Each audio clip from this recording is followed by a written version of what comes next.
Ke toi whakatua ngahi matakari o se kope. Pe ke whakaola ene a Sihova koe koeri o Isileli. Mohono tāpuha ki a te ia o tae tokai ene mo ui. Ki a te ia o wharilia ki ai e kakai ki se vaniti o kaupule. E sio kei ane tui o nau tuki o lunga. Ani hou eiki o nau fōhifo hiono ao. Te ria a Sihova. Hono kone whai ke ene lea. Te ria e tāpuha o Isileli. Hio kone whirigoi. Ko wholofola ene a Sihova. Ke langa e whonua. Pe i kai tae ki nau tolu e hawakaloa. Pe koe la a. He koia aku ne whakaatui ki nau tolu. E whai ho nau taki. Pe te ne whakamui mui ki nau tolu. Ki he potu o kuwai puna ia.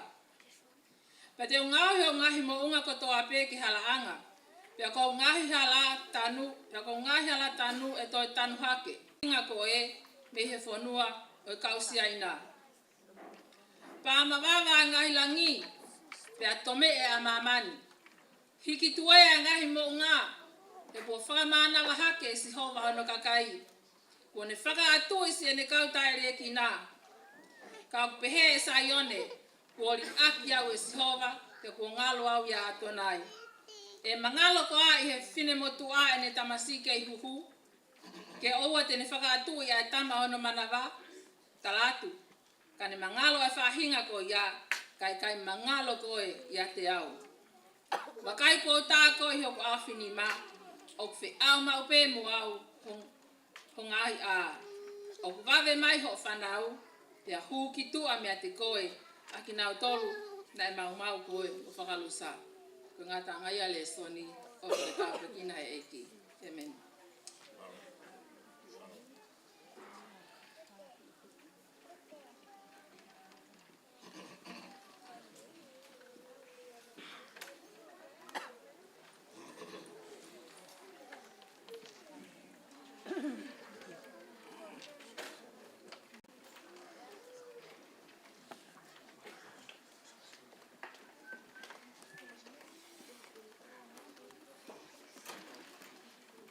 Testing.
fiafini.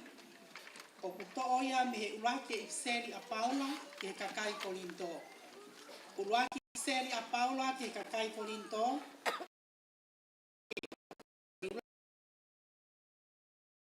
O tuku ki hono hira. Aia o kupehe hono hiki.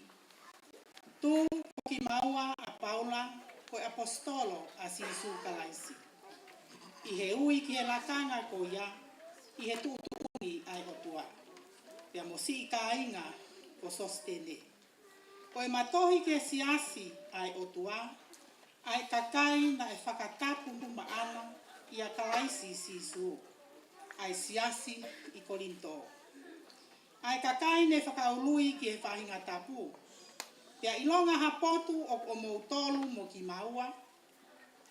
O kukau e matohi ki ate ki mautolu i he potu ko ia. Aia o kulotu ki he huafa o tau eiki ko sisu kalaisi.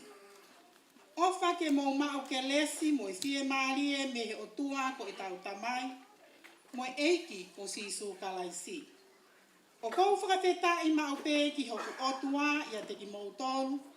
Ko e mea i he ke lesi ai otua. Ua foaki atu i a kalaisi isu. Ko e uhi o ku alai sia alai kolonga. O mo whakakoloa i a te ia. O mo mau kotoa ai ngahi whaiva lea. O ngahi whaiva poto foki. O tā Finau mo ene fu'uo'o ai whakamatala o kalaisi ia te ki mautolu. Ko ia aku i kai te mautō mui i hani ihi, i hake lesi e taha. O mou nofo amanaki i e whakapū mai o tau eiki ko sisu kalaisi. Aia foki tene pou ki mautolu, o au ki he ngata anga. Ke tae lau i ki mautolu, i he aho o tau eiki ko sisu kalaisi. Koe o tua, koe toko taha ia, o ku whai ki he mirea. Pea koe ia na e fōu me iai, o mautala, ke kau tangata mohono alo, ko sisu kalaisi, ko tau eiki. Amen.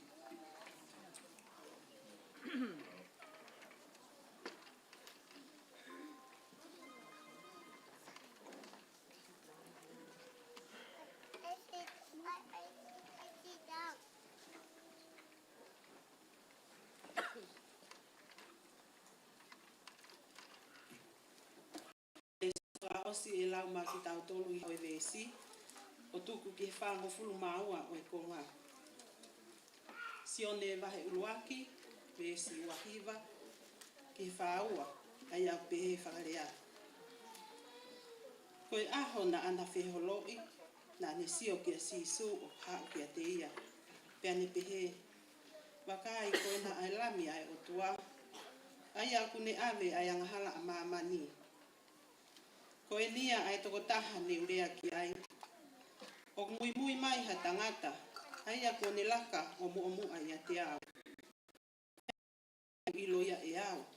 Ka ko hono whakaha ki Isleli. Ko hono uhinga ia, ko e kuhau, o baptaiso. Pea nai whakaha e kau au ki baptaiso vai, na ane fola mai o pehe. Ko e toko taha te ke mamata ki ai, o aluhifo a lau maarie o nofo ia. Ai baptaiso. Pea ta whoki ange a sisu. O ne wakai ki he na mui mai, pea ne pehe ki a te kinaua. Koe haa nai o kumokumi, pea na pehe ki ai. La pai. Ai ako hono hiki, tangata eiki, o kuke nofo i whe. Pea pehe eia ki a te kinaua.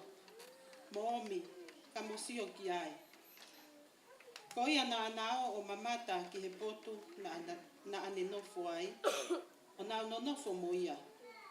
Ke osi ai ahoko ia. Na e whiunga a pe mohono hongo fulu o i hoa. Ko e toko taha i he ongo mea na e whanongo ki he mea a sione. O mui ki a sisu ko antelu. Ko e te hina o Simon e Peter. Ko ia na ane motu ama. Hono toko ua o ona ko Simone. O ne pehe ki ai. E kua ma ilo ai misa ia. Ai a ko hono hiki. Pea na anataki ia ki a sisu. Amen.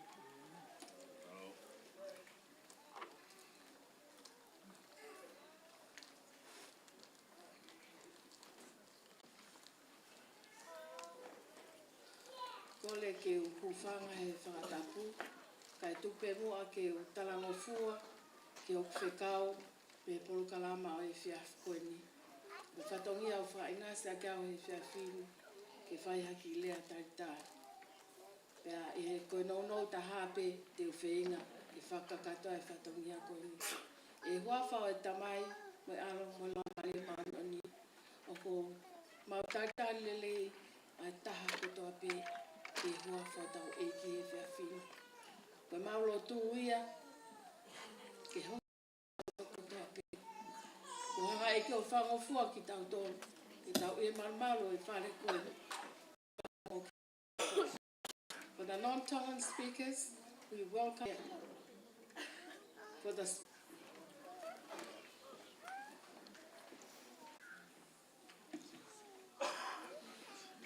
Folo himi te tau to hiva ai. Fulu mafi te tau hiva. Ngā ai whina ngalo he tamai. Hala ne fō wai ho tau eiki. Tau mono se vanita.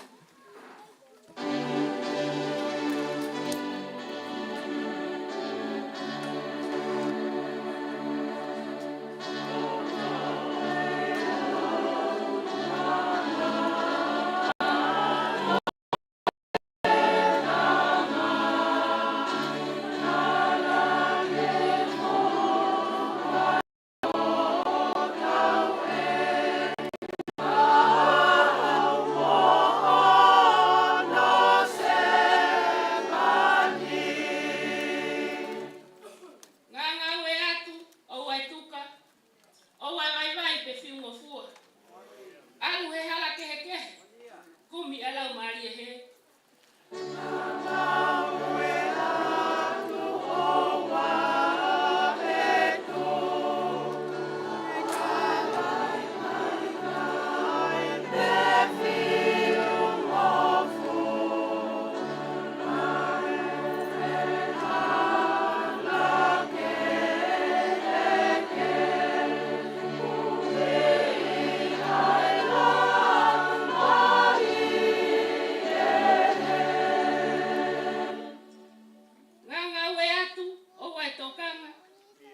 Ita pe ofa ai tangata. E whakamalo mai alangi. O e kumaa pe ai kakai.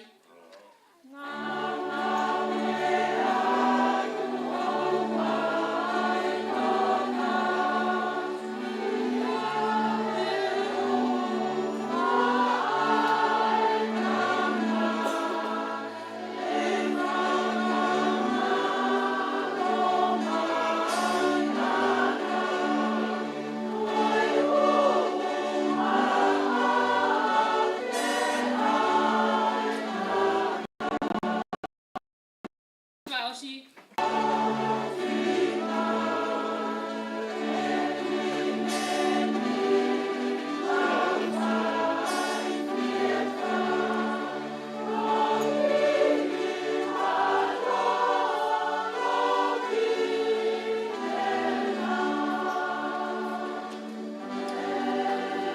Afio ai o tonga e ki o e lotu. Apiko fetu pongpongi. Patapki he potop tap koe ne ufatapu i ke Malanga i mea ko speri. Patapu atu ki haataura eiki. Patapu atu ki he kautikoni, kau mai kau se tuata. Tapu atu si ngahi tamai ko tope. Kau mai ngahi whae ko tope. Mo fio i he fio i angani. Whatapu atu ki ngahi tunga whare ko tope, for family. I just gave the name last night. My name it. Dunamis means, literally means the power of the Holy Spirit.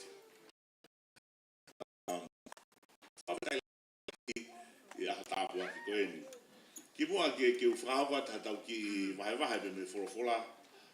Koe kau whae mua ki whakamatala no pe whilawi pe me whakaloto lahi. What is whakaloto lahi ministry? Koe whakaloto lahi. O mawinga ia koe ngā ue whakaloto lahi. Ai whakaloto lahi e me ai u tamai me mawhanga. O whine i ki pe me houma tangatape mo nuku. Kai kehe na e kamata i ki ngawe koe ni i apia he taimiko na e toa e COVID tahiwa. E whai pe ia koe ki live, koe ki Zoom pe mamau ki kai ngalotu i apia. He taimiko na kai ke te whaha lotu, tātāpuni koe uwhare lotu. Pea te whito me ai whakatoka ngai ai whetu utaki mai e kakai koe kore tokoni pe te taimi whaingata a koe ni. Pe te ulawa whai hat whanki live, pe wahaha ki tokoni me wholofola. O te whakatoa ngai I need. There is a need. E fu taimi whaingata a koe ni, mo mea i pe kaingane. Whaingata ia kakai tokolahi. Panic e kakai. Koe uhi, koe tātāpuni koe uporders, taofi ngā ue pe mo. Whetu tolahi, ke mau e he tonga katoa pea e pure anga o tua. That every tongue inherit. Online pe u mea koe ni, fotu me u cell group, koe kamata pe e kakaina na ului mai, he taimi ko ni he wafe wanoa, whai mo au kai tani e la.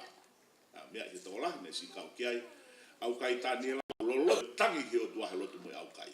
Mea whakatohi tapu ia. Nai whaia he kakai o tohi tapu, pia nai mahino au pito pe, ai whetaia ke lau mario e tangata pe mua. No tari lotu ai o tua, omi ki ngai siasi, whakaristiane. Ngahi existing churches. Urotonga o si fotu pe ngai siasi.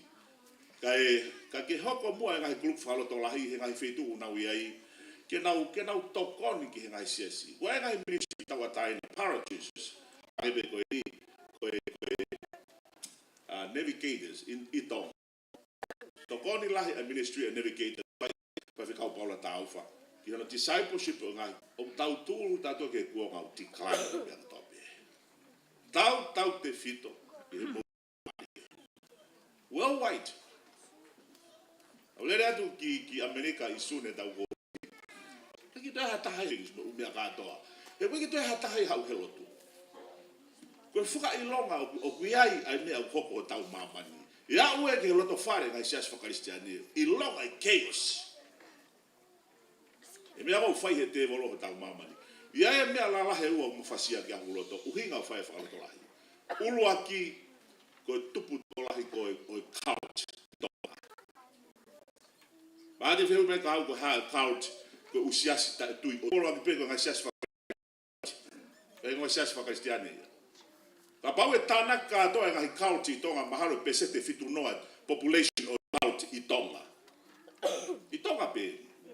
I ngahi siasi whakaristiani. Nau more ai.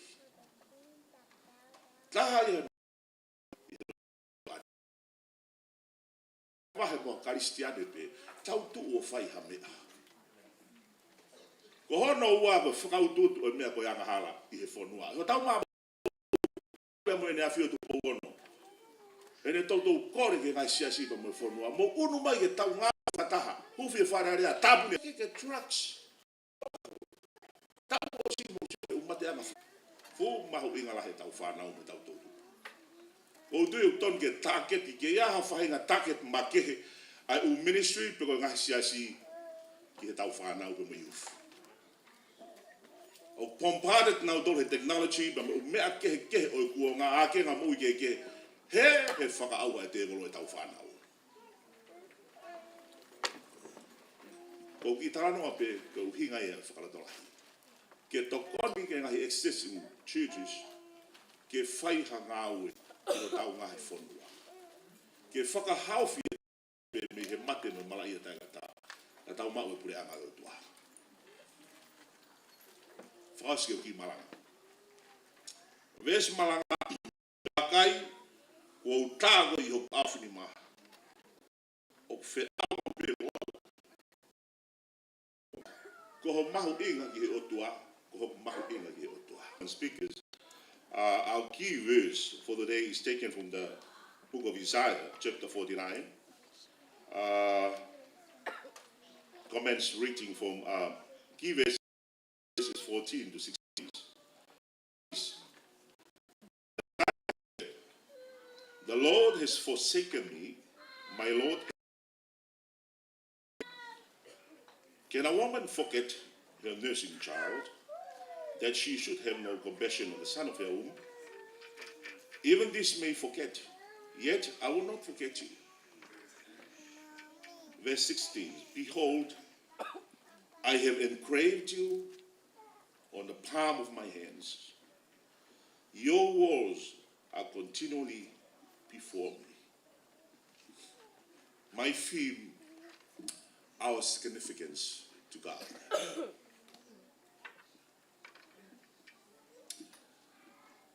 Tokua, na e kau tangata na nau alu o, ko nau alu ko nau taumua. Kare kau parangi ko ini he na watu o ilo e kāinga uri ko ini hufanga e whatapu nau nofo i he tatafa o mo unga. O whakatoanga i e nau whanki i o ilo maka koe ku nau ki te inga e kolo nau tafuafi aki. Whokotu nau whare. Ai ho nau whanki i re pawai o foa pa e ai o whokotu o ai ake whanki i re pa. Ata kau pa nau nofo e fu loto lotonga keri anga tai amoni. Hala ke nau misko e kakai tumari e nau tolu. Ata kau parangi o whokotu e fu keri anga tai amoni o wheto pue tai amoni. Rei pāki pēki kakai e kolo. Tala noa maari e whorofola e honu. Ya se vai whahi wā, ko tala mai. It is a prophecy. It's not a narrative. Tala o whainga mea, e hoko ia amui. Koe ka mea kusoko. Ko e sioroloa ka mea e hoko he kaha u. Ko ola e fetai aki e lau maari ko tatala mea revelation ai o tua ki ha tangata pe ko ha fefine ke tala ha fekau ki he kahau. Mi aki o tua. Ka baute ki aha o personal relationship with God. Through Jesus. O deke ke tali e sisu ho mo ui. O kuke kei hoko whai anga hala pe koe. Ka bau ke mea hena. O deke ke whakapapau i ho whaka mo ui. Te koe hawa whainga matu o tua, ho tau motu a, mo i te kau he lotu. Deke ke pau ia ko ho whaka mo ui. Ka bau te ke mate he ahoni te ke aluki whe. If you happen to die today, are you sure that you will spend eternity with God? That is a very straightforward question. And you have to answer it. A lot of people, they're not ready to answer that. But it is very important. E koe to lahi te na mateu na toki ai. Ko whaka I longa ia. Tauro toka situ a meo toa. We turn away from God. We walk away from God. Mea na hoko ke kakai koa e o tua. So skum ko mahu inga ko Israeli ya me mahu inga ko fam yo tano ke he fefin. Uru aki no pe ko lave pe ulo lo ta por kalama. Ko hono ko uru aki ko mahu inga o Israeli. The significance of Israel. Ko hono wa ko mahu inga ho la umari. The value of your spirit. Te tano ke me la he wa ko he fefin. Uru aki ko mahu inga o Israeli. Mo mea he tano e toi tapu, ka mata pe koe mea senes wahe tahaua, haua I pe, aluau ke ose e toi tapu, tala noa ki he whekau aki ai o tua pia mo Israeli. Me he ui ko e palahame, pia whai e kovnani te mo e palahame. Pia hoko rewa Israeli ko e kakai e kovnani te. Covenant people. O rea koe ko kovnani te ko e ohi me rea he pelu ko perit ko no uinga ko whainga pond, relationship, o tawhetau hi aki koe fuakawa. O si hai pia nono a Israeli pa mo o tua he kovnani te. O hinga ya na unique, na makehe ya Israeli. Koe kakai e kovnani te pa mo o tua. Sai, o si ame mohiri, ri aki e Israeli ya o tua. Ave na utoki ispite, tu popula ya fero. Foki mai. Hoko atu pe ri aki e Israeli ya o tua. Ave ko tang popula e Nebuchadnezzar ki Papilone ko no popula ni tau e fitu no within 70 years na no popula I Papilone e faka fofu ke to lahi ko Israeli na taki ki Papilone na me of a million how was a Nebuchadnezzar ko me tau Papilone lo tonga tu ia si hoia kini ko tu siuta ia na wafe mai o tanga si utatai e fukolo hau. Pia taki popula I kakai. O talano a whaka ofai ni e tohi tapu. Ko hina ko whaamu ke ki lave ai ke tānoa koe ni, me mei ko konga lahi e frame o e tohi tapu tohi e kau palo fita o ku talanoa ki he talanoa koe ni o fu mahu inga au pito. Talanoa me kau palo fita lahi me aise alu peo hau kia Malakai. Te ke ilo e nau whelala vei koe talanoa ki he kuonga koe ni. Sai, koe whahena e whaina e tō ke pure anga siuta. Taimene o si mawaiua ango pure anga. Mawapeo ke manatui pe tanoa e toi tapu. Mawaiua koe ango pure anga alu ke toke laune, alu e pure anga Israeli. Pure anga Israeli na e matakari hongo fulu he whanawa se kope, alu nau tō ke toke lau, hongo fulu ia. Alu koe ke south ke tonga, koe matakari pe ua. Ko matakari o siuta mo matakari o Pensimani ko naua na no fo I ko tonga south. Pia kolomu arewa e pure anga whakatonga ki seu sare mai ia. A siuta ia. Ko tānoa o e whiawhiri, ko tānoa e ni ki exile o siuta. Pure anga whakatonga. Kai ko toke lau matakari e hongo fulu. O stak popula na tore ki mua. So kua o mai na tak popula ki siuta. Au whaampe ke tānoa ke mea koe ni. Mo mea I koa, o ku whakaata he o tua, he taimilahi o ku ongo ngata ai e tangata hayang hala, ke whetau laki mo umea mamahi o whanonga. God allows struggle, hardship, your lowest point in your life. Because half one, pain, diseases, mate. Ke hau toho tau kahi loto whare. Koe ui, o koe ai mea tau lotonga mūsioa tau tolu ai. Tau lotonga he tau tolu, tau lotonga ri ake o tua. Koe whenga mai o tua ke tau whanongo ki kono reo. E koe ki tau lama tau whanongo e taimi kou whenga maari ai. O mea i koe hau whiri o tua e whaunga kou mamahi taha, koe whaunga le rei taha pia te tau lama whanongo. Ai taimi kou tau whetau raki a me whainga taha.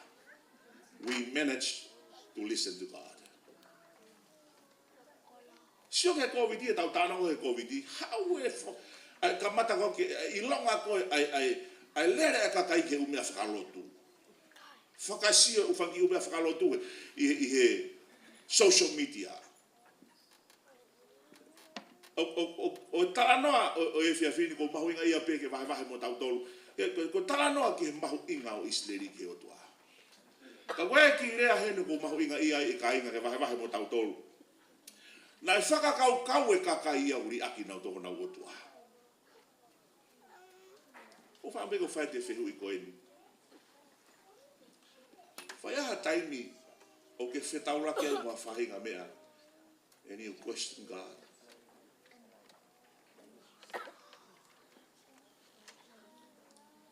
Ia taimi o ke whetaurake au mua palopare ma whakamari o mo relationship. Fu mamahi ka koe pake, you ask question to God.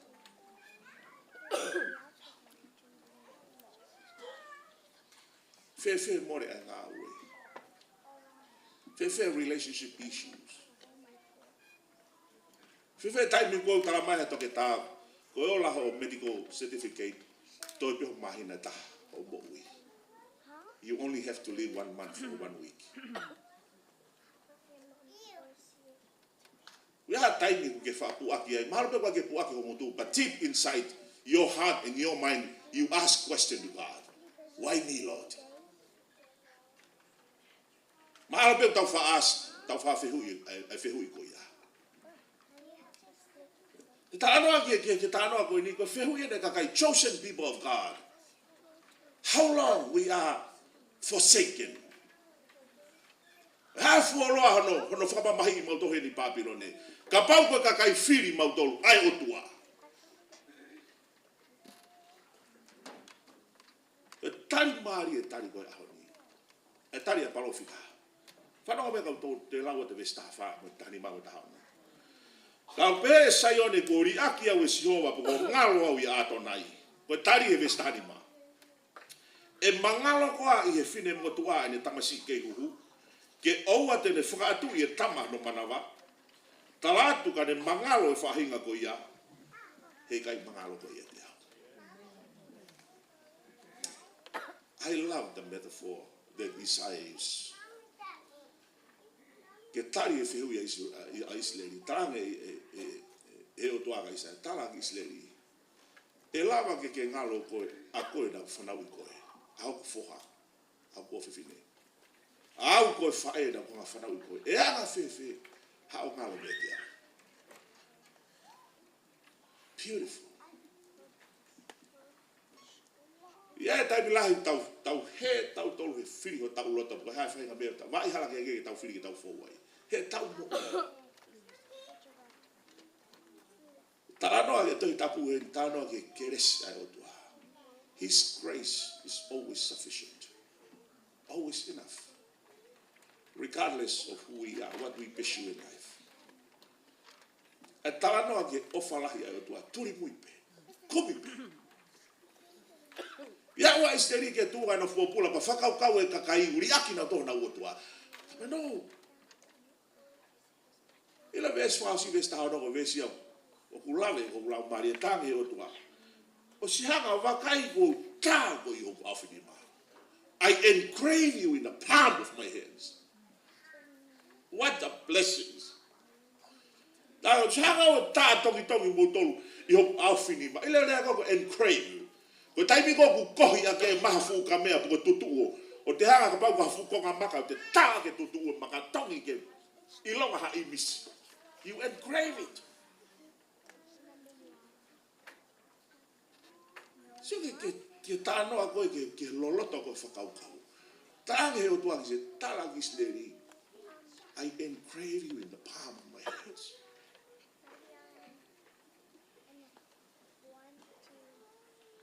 Ke mahu inga koe kakai o tua. Nau whanau i herea, ai pare mea ko, ai pare mea ko o isleri Benjamin Netanyahu. Years ago. Tāno a Netanyahu pa te whaere a koe ni. We escaped from Pharaoh and the bondage of Egypt. We escaped from Nebuchadnezzar in Babylonian exiles. We escaped from Hitler in the Holocaust. We escaped from Jordanian in the reborn of Israel covenant started in 1948. Hallelujah. Katoa o mea koe na tofa mai he o toa e hala ki Isleri. Reborn ai kawa men tahiwa whawalu o Isleri. Ai turi mui pe o whae o toa I hono kakai. Lere te motuani ki Isleri tau gosi. Taha o mea na mau o hovare hai. Ngau sio ko ke whonua. O fu toa wha, ko te lere koe I konga lahe whonua koe toa wha. Te sio ko pe wanga whewhe moui a sia ine, a mango, pomkani te, he fu toa wha. Fu toa wha ini. Te sio ke maui ui koe a kau pe moe, vesta polo mo umea keke. Pe te hanga found out I ko Isleri topu he agriculture I mamani. Mea e ua, agriculture pa me technology. Ai kakai u tānoa, Mautoro tua I whaafofa. Vestolu e hami. The significance of Israel. Tuka. Koe kakai e utua. Kakai e koe nani te. Whakaau sipe. Koe mahu inga. Hola mari e. The value of your soul. Koe tānoa ki Isleri he whakamotoa ka inga ko tui. Ko Isleri fo ou tau tolu kakai tui ono ponu. Ko koe pia moau. Ta sfato mala tari Sisu Christ ke ta mo I Finau fo o he tui. Ko koe pia moau a Isleri fo o I ono poni. Ko hiu ta mau e tui whaka e palahame. O ku te fito e tatui I he pekia pia mo whailau rau na whai Sisu Christ he kolosi pia mo ne toi tuu. The finished work of Christ. We place our faith there. Pia koe tui ko ia ku lau tau tolu ko kau Isleri fo o. So, o ko mahuinga ia ko nga whaos koe ki Malanga koe ni, ko mahuinga ko holau mari e. So mahuinga Isleri ke o tua. Taramai engrave he palm of his hand. O ko mahuinga holau mari e. Whanau mai ka holau ata make vai walu e stolo no. Ko hano awa ki a tangata ke ne maua mamani, kai more ai kono ha. Kono lau mari e. What profit for a man to gain the whole world but to lose his soul? Ka bau ke mea hen, ko whau ke whae te whihui ko ia. O ku whewhe o lau mari e. Mea I koa, e marawa ke whotu mai ko tama matamata rei ko, physically. Mo ui le rei, fiti, te alu ke chim tu o fia he wike for mau sino. Tama matamata rei whaka fisikare ko, pe ko whewhine matamata rei ko. But I don't know your spirit. Ko whewhe ho lau mari e. E lava ke te alu ki ta ako, po hae tau o lunga e ako, PhD, mo e hae whainga mea e whekumi. Kau kehe be mo to lau mari e. Your achievement, ka atoa umea kehe mo, o kai kene ha determine your spiritual standard. I kai. O whaamea ke tautanga makehe atu, whewhe ho lau mari e. O ke ilo wea mea ko mo ui e lau mari e pe kai. O malama pe ke e fu siasi. Pe wanau misiona e tokanga pe ke social activities. Ka ku mate fu whalau mari e ia. O wahe atu pe whamore ka whaite ki tānoa koe. Lere mai inu sila. Whaite ki Malanga. E siasi e ta. Siasi na wha alma pe ke he kohiri. Ki mua ne e COVID-19. Ko wau nau whaere tau. Te hoi pe ku te senso kehe me arahi e siasi. Mamako. Ki mua ko taimi ki mua atu ko taimi ko tarilo tu ko tau fo e whaere tau. Hake ka maha e fu ata ko fare kai la ka kai mo tangi ka kai. Os ko malanga fare tau mo tari mai tau lotu. Ko vale ki tau fana hari ka maloto ana ka kai. Ake ko ma ta mai ko ke fana ko lotu ta ma ko e. What happened? How me popo? Ainga. O fihu ia, fihu mau inga ni. Please, whamare more ia. O wha ampege ki hanga ponda a fihu kori, o fihu lau marie. Ke ilo mau inga lau marie. Let me remind you. The value of your spirit. That is the very reason why Jesus came. Ke ilo ka pau na ko koe toko taha pena e mui mamani. Nei kei pekia pia sisu ko wiko mau inga. Ka pau na kai ke tua tahi mamani ko koe toko taha pe. Nei kei hau pia sisu o tutuki he kolosi. Ko uhi ko mahu inga mo mahu inga. Our uniqueness to God. Our significance to God. Ko toko taha mahu inga ko. Ko tau kawenga malanga ia. Ko tau maui e tai mini tau fafanga e toko ua. Toko ua pe. Ka pau pe kai ke fafanga ho lau mari e. You feed your flesh. E aru au ke taimi e nge e ho tau flesh. O mea e ho tau lau mari e. Ake koe rea koe kau kawatonga. E kai koa lau mari e.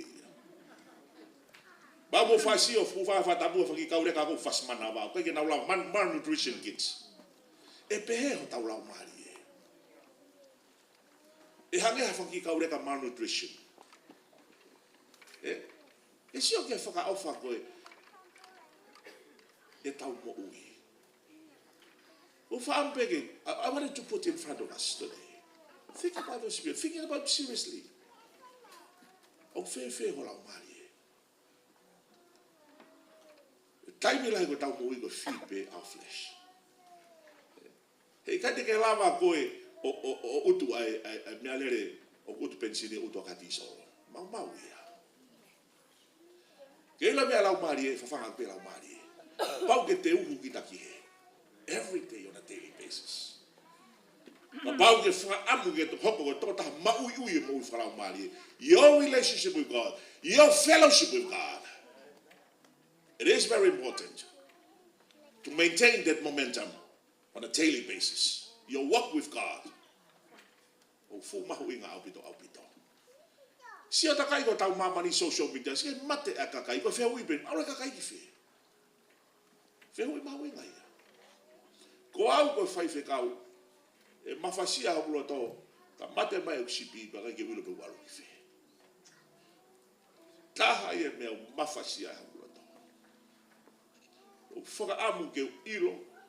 Ko whai e homo e kāke tō tāwha ko i ko tāpe. Tā wake maulere mai ke whonuan whaasat pe.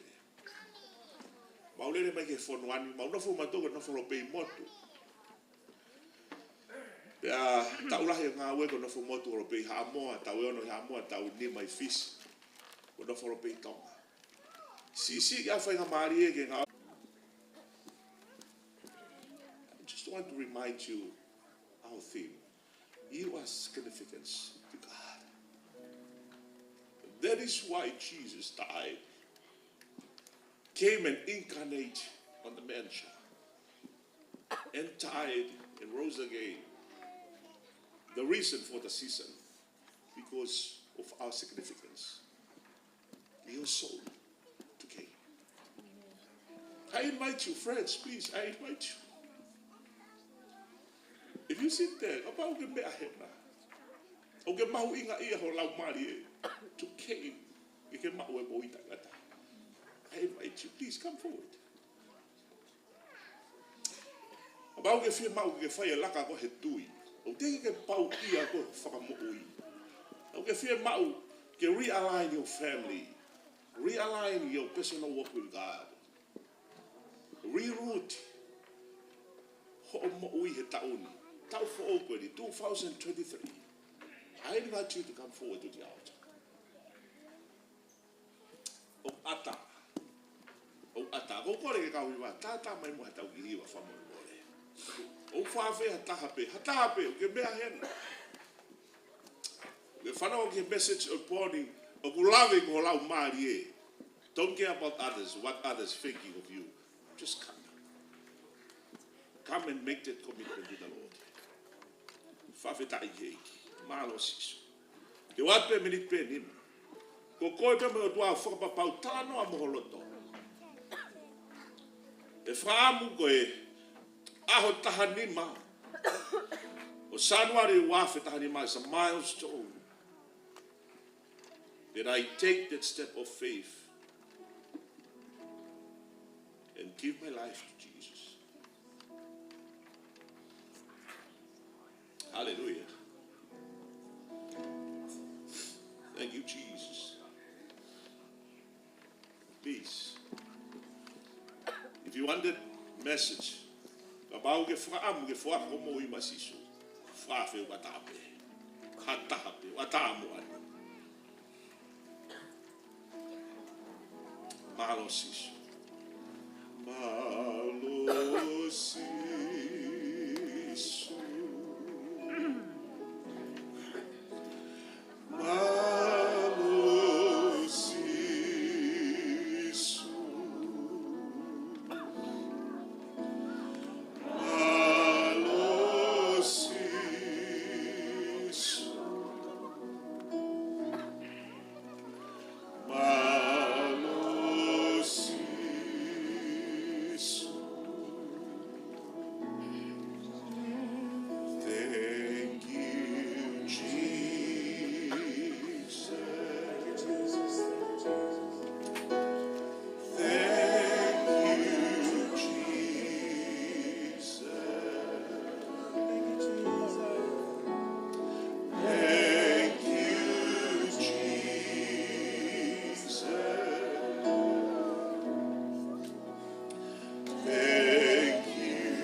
Mai o ke atawe ka inga whakawhi tani eki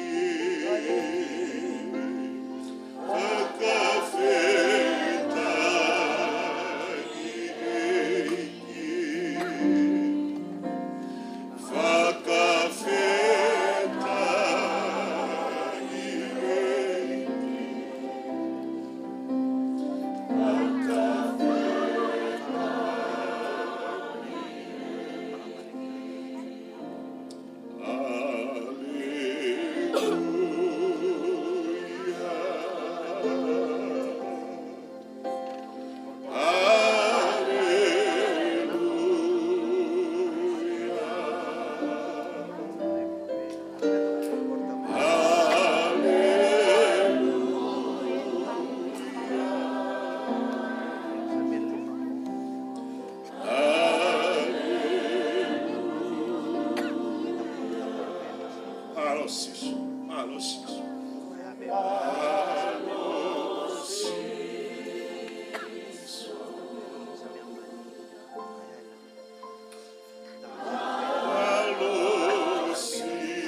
Bege o kore anto.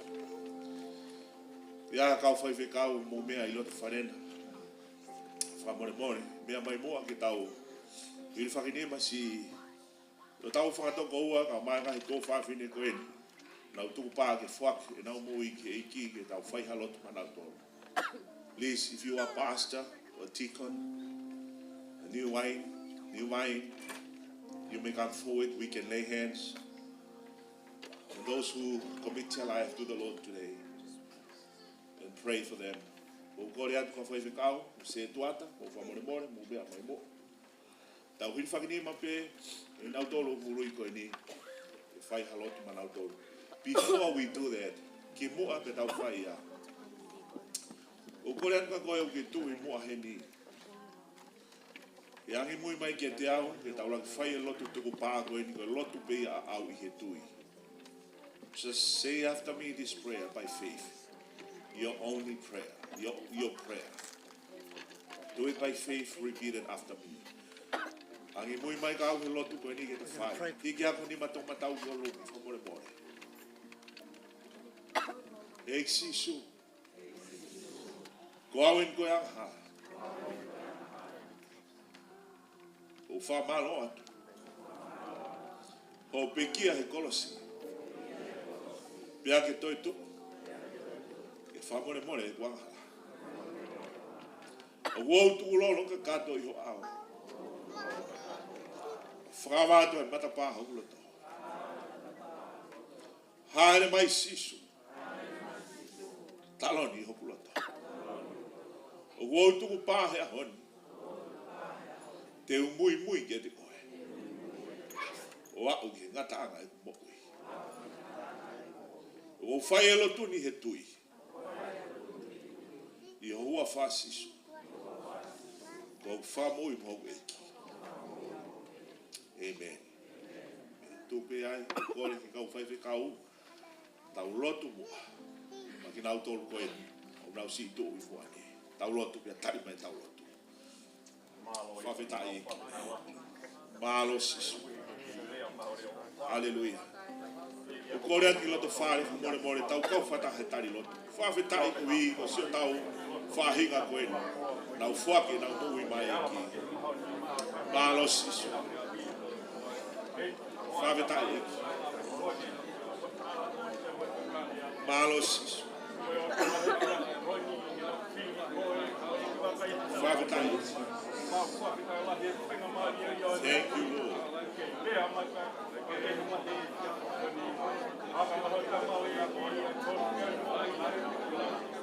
Thank you, Lord. Malo sisu.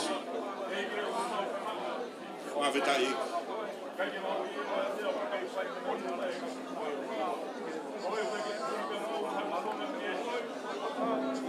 Malo sisu.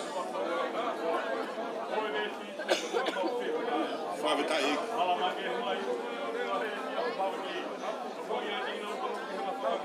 Malo sisu.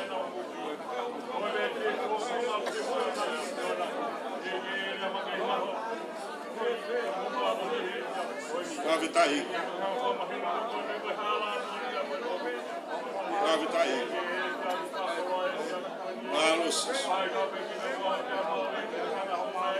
Whawhetai. Malo sisu. Hallelujah. Whawhetai eki.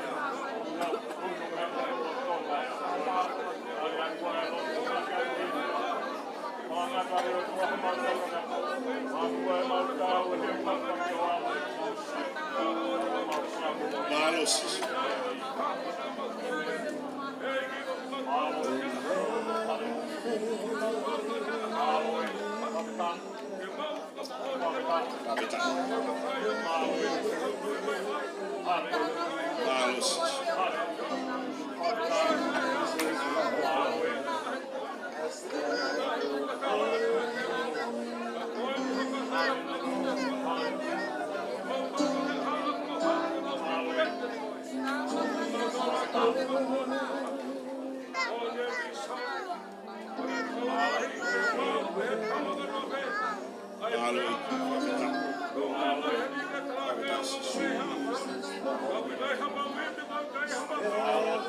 Malo sisu.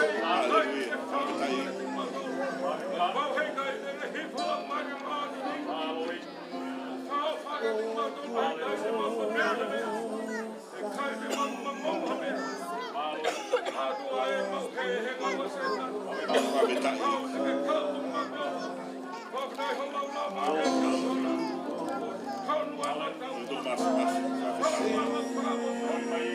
sisu. Aleluia. Fa malo singai mo i ko ni nau o lolo fuaka. Ele a mana ulo toi malo yola mani manu ni mana fano ke tala o le ko speri. Nau fam ke fuaka nau mo i mai a fona o tu pa o fifi o fa yola yo ngau e lau mani manu ni o fona ni mo i kakai. Singai fai ai tamai. Ai fo a magai to fa fine. Tua mas pasu ma fa malo ake ko. I he tu pa na fai he fefin. O kai ko tu pa mai si ko fala ko lai ko tu pa mai a fo. Fa ka feta o koloria o fa ka malo lo to ho. O ku ho ka ki o malo to. Ai queres alo fa ya fo. Fa ka malo fa veta ia tu. I he ala ma ke he fai he la mare ma no ni he lot ho ka kai. O go lot ma ke he ma singai mo i ko e. Fa more ai fiona fui. Ya fa ma ui e ka la mare ko e he la mare ma no. Fa ho i hona ulo do ke ko e. E kamata pe he fia fini o ai te volo pe mo ai. Au tunga ma tu masi su. Now put a taki ke now far more di basi isu. O mau take a new step of faith ke mau fono ai. Pea mo si isu ko mau tuku pa i he fia fini. O tatau e pepe ko hai mea fari unga o mo ui. Te mau kei piki at ke ko si isu. Fua malo atu o feila ulau he kolosi. Fua malo atu ho toi tu ikuna. Fua malo atu he fola ma oni ai. Fua fetai atu he lau mari e ma oni. Tataki bene whakaivia, me whai ako kia te mau kore. Tāpu aki mai si whahi ka koe ni o tua mafi. Hoko atu o whanonga mo ki nau tolu. Lang ia e a whiana e nau tolu. E nau fia kai mo fia inu mo hohoi ke mo ui maa ni oni whakautua. Tāpu aki nau toka masio nau ngai family. Tāpu aki atoko taha ko toa pe whilawe mo ki nau tolu e tua mafi. E hoko atu e whanonga mo koe. E nau ilo ai a kunerei lahi. Ai whanonga bia mo sisu. E maulo tu ia mo mau hu. E wafa o sisu Christ pe ko alonga ko mau wham oi mo mau eiki. Amen. Amen. Pawheta eiki. Faifekau mo mai mua tau whilo aku si e koe ni. Whai e tu pā.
whalawhalahimi e whakaosi aki e Malanga whakaeki e whiawhini.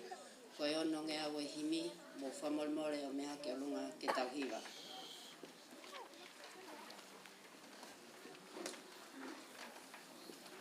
E si so na e pehe ho ofa ki he mama na ake whehia ke mate hataha angahala.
O lave hoku lau marie mo ui Tangata.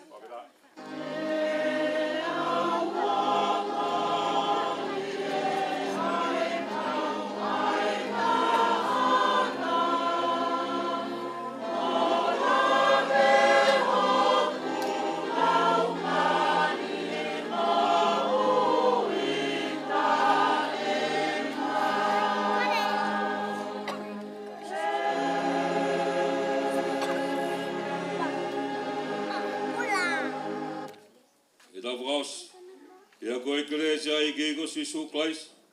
O whae o toa, mo e whiohia lau maare mauna ni.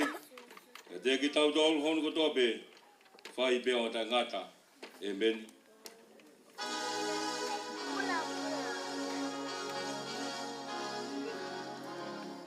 Yeah.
kore ke kufanga ia ngahi whakatapu kotoa pe.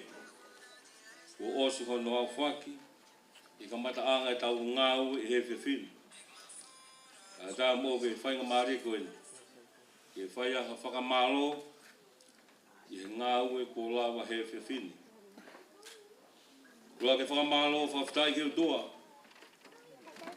i he ne kamata pe mō ki tau dolu, ka kune whakaosu pe mō ki tau dolu he whiwhinu, ka tau lau ai tā poki, ma ngahi monu ko tō pe koia koia, ko hui pe, ko ne kau pe mō ki tau dolu. Ma malo hain foki ke tangata Malanga oe ahon, Faifekau Soileti Finau, wone lava mai ki si teni. Ke kaunga kau whakata pe mō ki tau dolu, i hono talaki ai ongo lelei ai o toa, ia apuongo atu i he potu ko toa pe. Ia tau whawhitai ko toa pe, he whakawhainga maari. Ai ngai whakotūtū ko toa pe, ni ongo koe plane e tangata. Ka kua whakahoko e o tua he whiawhinu. Ka koe whiawhia, ka kua whiawhia. Ie gei mauiwi, ka moe mālohi.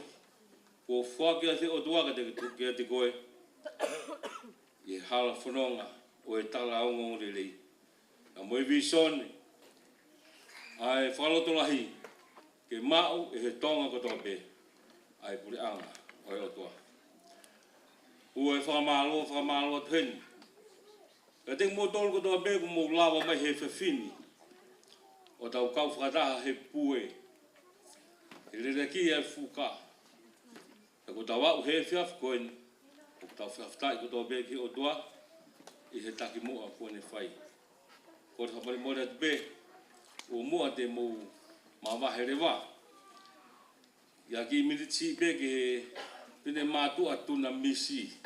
Tuna misi. Whalotolahi. E nau te teu haki i whai momoko. Pāki mō tolu he whawhini.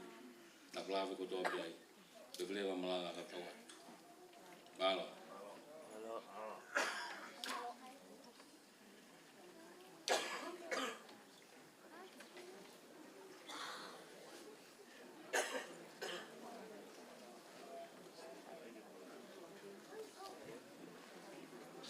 Kadang bagi tahu. Dulu mo Tangata Malanga. Mālo.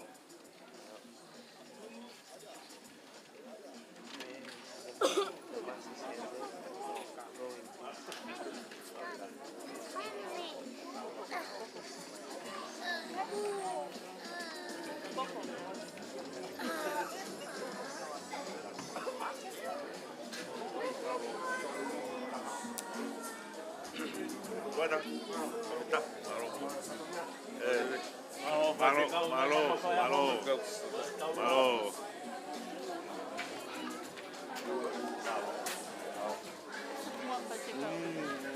Kita.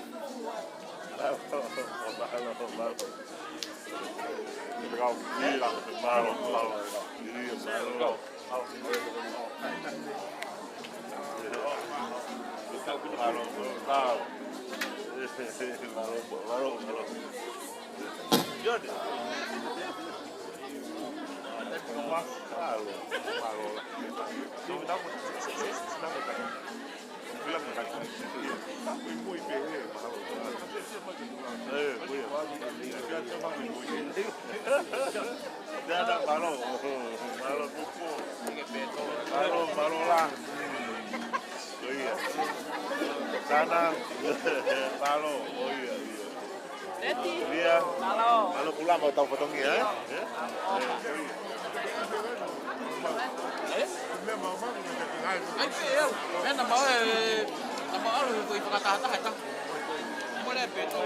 Kalau tahu ya.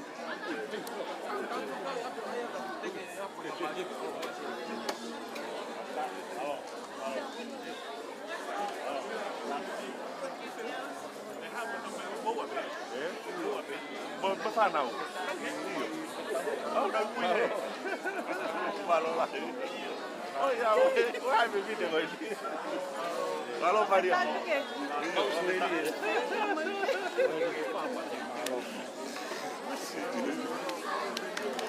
Masuk.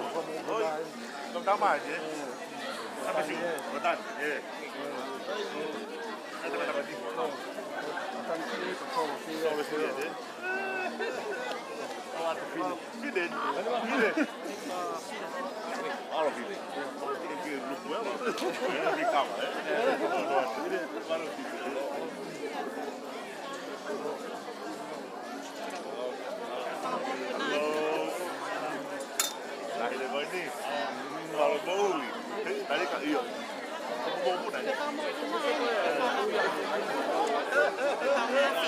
Okay, hello, hi.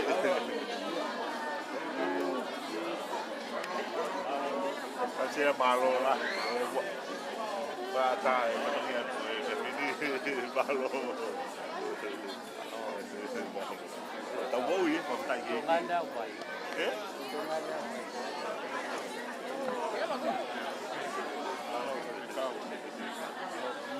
Bau. Kalau mau lakukan rumah, lalu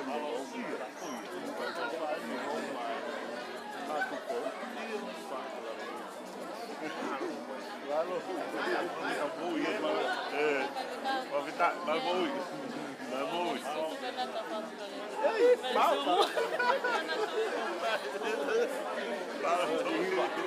halo mau mamui lagi ini halo mamui baru mamui orang Ya, vai que te faz ngai whakakai. Mas sim, o bicho vai vagar aí. Para tá bom. Naula asaya mo balo. Ay ke ako tanya hapo ke mo pero ako sa mo.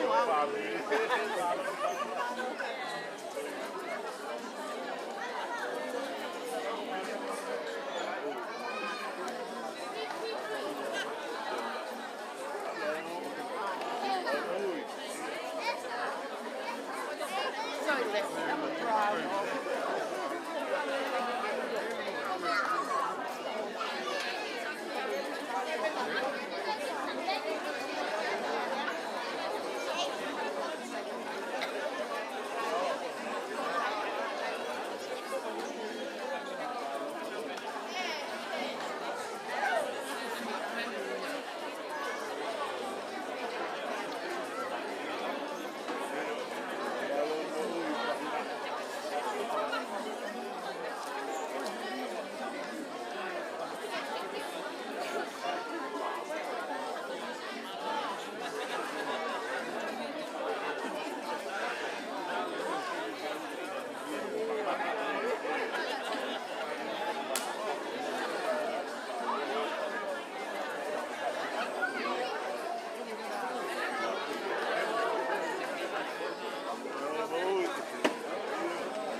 Baru baru Faifekau mai, tukar dia Finau. Jadi, mau minta baru bau, itu hati hiba tambah ini.